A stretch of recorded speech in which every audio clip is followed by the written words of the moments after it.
अगर मैं आपको एक ऐसी चीज बताऊं जिसका 1 चम्मच रोजाना खाने से आप अपने पेट की चर्बी कम कर सकते, तो क्या आप इंटरेस्टेड होंगे सुनने में? अगर हाँ, तो इस मसले का एक बेहतरीन नेचुरल सोल्यूशन मौजूद है। आमतौर पे खाने को कम कर दिया जाता है वेट लॉस में, क्रैश डाइट पे चले जाते हैं लोग, बहुत ज्यादा एक्सरसाइज करने लगते हैं। ये इनसे मुख्तलिफ है। आज की ये डिस्कशन खास तौर पे उस शख्स के लिए जिसका मेटाबॉलिज्म स्लो है। एक और बात की वजाहत करना चाहता हूं यहाँ पे, जब कोई कहता है कि मेरा मेटाबॉलिज्म स्लो है इसलिए मैं वेट लॉस नहीं कर पा रहा, तो एक्चुअली मेटाबॉलिज्म स्लो नहीं होता। मेटाबॉलिज्म मतलब वो प्रोसेस जिससे खाने से एनर्जी बनाई जाती है। ये मैं आपको एक मिसाल से समझाऊं।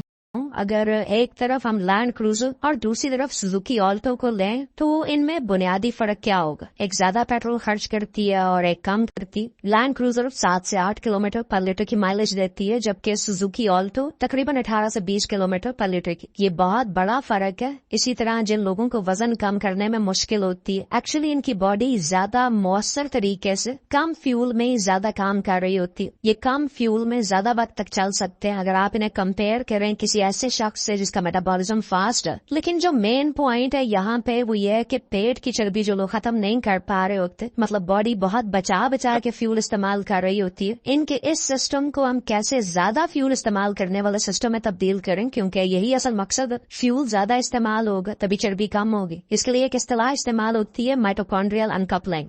माइटोकॉन्ड्रिया एनर्जी बनाने वाली फैक्ट्री है जो खाने को एनर्जी में तब्दील करती। ये फैक्ट्री बॉडी के हर सेल में मौजूद होती है। इस एनर्जी को एक मॉलिक्यूल एटीपी की फॉर्म में स्टोर किया जाता है। लेकिन जब हम माइटोकॉन्ड्रियल अनकपलिंग की बात करते हैं तो इस प्रोसेस में इस एनर्जी को स्टोर करने की बजाय वेस्ट कर दिया जाता है। एटीपी की फॉर्म में स्टोर करने की बजाय माइटोकॉन्ड्रिया इसे हीट में तब्दील करके जाया कर देते हैं। मतलब एनर्जी जो यूज हो सकती है वो कम बनाई जाती है। यहाँ माइटोकॉन्ड्रिया को आप एक कार के इंजन की तरह समझ लें। एक ऐसा कार इंजन जो इस दौरान कार को चलाएगा कम लेकिन हीट ज्यादा बनाएगा और इस हीट को फिर वेस्ट कर दिया जाएगा। इस प्रोसेस को माइटोकॉन्ड्रियल अनकपलिंग कहते हैं। तो इस वीडियो में मैं आपको ऐसी चीजें बताऊंगा जिन्हें आप माइटोकॉन्ड्रियल अनकपलर के तौर पर इस्तेमाल कर सकते हैं। मुझे याद है एक दवाई मार्केट में पहले मौजूद थी जिसे अब हटा दिया गया। इसका नाम था 2,4-डाइनिट्रोफेनॉल, शॉर्ट फॉर्म से डीएनपी कहते हैं। वेट लॉस के लिए इसे इस्तेमाल किया जाता था, लेकिन अगर मैं गलत नहीं हूँ तो अब इसे मार्केट से हटा दिया गया। लोगों ने इसे बहुत तेजी से वजन कम किया था और इसके कुछ बहुत सीरियस साइड इफेक्ट्स भी थे। ये बॉडी को ओवर हीट कर देती थी, लोगों को बहुत ज्यादा पसीना आने लगता था इसे इस्तेमाल करने के बाद। इसी तरह एस्पिरिन एक और माइटोकॉन्ड्रियल अनकपलर है, लेकिन डेफिनेटली मैं इसे वेट लॉस के लिए तो रेकमेंड नहीं करूंगा क्योंकि इसके साइड इफेक्ट्स होते हैं और सिर्फ वेट लॉस के लिए आप इसे इस्तेमाल नहीं कर सकते। स्टमक अल्सर हो सकता है, ये इसका सबसे बड़ा साइड इफेक्ट। इसी तरह एक और मेडिसिन निक्लोसामाइड, इसी तरह ओजेम्पिक है, लेकिन मेडिसिन हमेशा साइड इफेक्ट्स के साथ आती हैं जो यकीनन आप अवॉइड करना चाहेंगे। तो अब सवाल ये है कि क्या कोई नेचुरल माइटोकॉन्ड्रियल अनकपलर भी मौजूद है? तो बिल्कुल है। एक लिस्ट मैंने बनाई है कुछ चीजों की।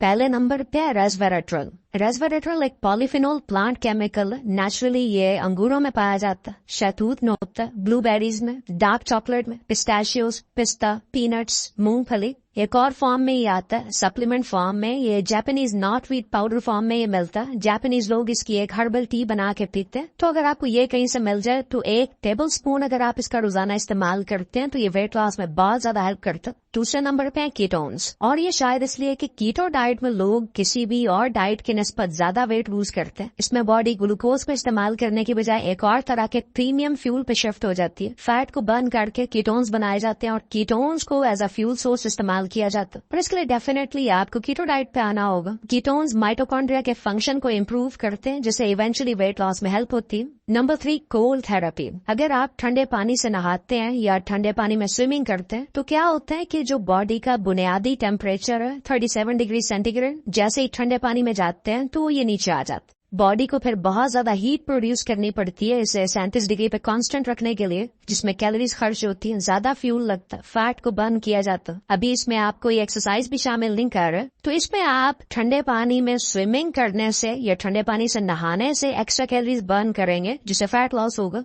और अगले नंबर पे एक्सरसाइज। एक्सरसाइज भी माइटोकॉन्ड्रियल अनकपलिंग इफेक्ट पैदा करती है, हीट प्रोड्यूस होती है, कैलोरीज बर्न होती है। ग्रीन टी भी इस लिस्ट में शामिल है, सोना या जकूजी बाथ भी इस लिस्ट में शामिल है। अब दूसरी तरफ वो कौन सी चीजें हैं जो इस माइटोकॉन्ड्रियल अनकपलिंग को रोकती हैं, ये जानना भी जरूरी है। नंबर 1 पे एक्स्ट्रा कैलोरीज, जरूरत से ज्यादा खाना, क्योंकि देखें जब आप बहुत ज्यादा खाते हैं, और मेरा मतलब है कि इतना खाते हैं जितना आपके माइटोकॉन्ड्रिया जला ही नहीं सकते, तो इसे प्रोसेस रुक जाता है और एक वक्त के बाद माइटोकॉन्ड्रिया खराब होने लगते हैं। ये बहुत ज्यादा कार्बोहाइड्रेट्स खाना, बहुत ज्यादा चीनी खाना, ये इवन जरूरत से ज्यादा फैट खाना भी माइटोकॉन्ड्रिया पे बोझ डालता है। ये एक्स्ट्रा कैलोरीज हैं जिन्हें बॉडी फिर जला नहीं पाती। एजिंग भी एक फैक्टर है, उम्र बढ़ने के साथ माइटोकॉन्ड्रियल अनकपलिंग भी कम हो जाती है। फिर सेडेंटरी लाइफस्टाइल, अगर आप दिन में ज्यादा वक्त बैठ के गुजारते हैं, एक्सरसाइज बिल्कुल नहीं करते या कम मूव करते हैं पूरा दिन, तो इससे भी अनकपलिंग इफेक्ट कम हो जाता है। फिर कुछ खास दवाइयां, specially statins, beta blockers, metformin और ज्यादा एंटीबायोटिक्स का इस्तेमाल भी माइटोकॉन्ड्रिया को मुतासर करता।